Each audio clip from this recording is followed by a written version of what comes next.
کراچی چڑیا گھر میں لاک ڈاؤن کی صورت میں محنت کشوں نے جہاں چڑیا گھر کی تزئین آرائش کے کاموں کو مکمل کیا تھا، اور کل میئر کراچی وسیم اختر نے میٹروپولیٹن کمشنر ڈاکٹر سید سیف الرحمان، ڈائریکٹر چڑیا گھر قمر ایوب اور دیگر افسران کے ہمراہ باقاعدہ تزئین آرائش کے کاموں کا افتتاح کیا تھا، اور ربن کاٹ کر جہاں کاموں کا افتتاح کیا تھا وہیں کچھ مطمئن دکھائی دے رہے تھے۔ اس موقع پر بلدیاتی ملازمین کی بڑی تعداد بھی موجود تھی۔ چڑیا گھر کے ملازمین نے یقیناً محنت کر کے لاک ڈاؤن میں بھرپور فائدہ اٹھایا اور چڑیا گھر کی تزئین و آرائش کے کاموں کو مکمل کیا۔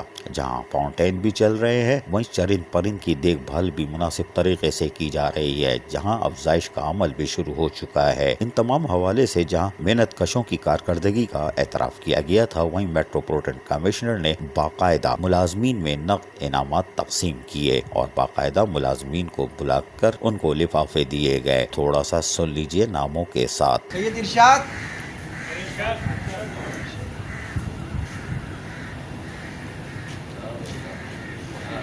فقیر محمد سوراب،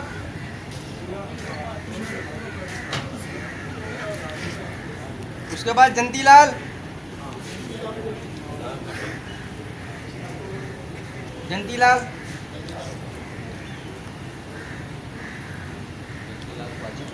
سید وادی شاہ، احمد علی نرسری۔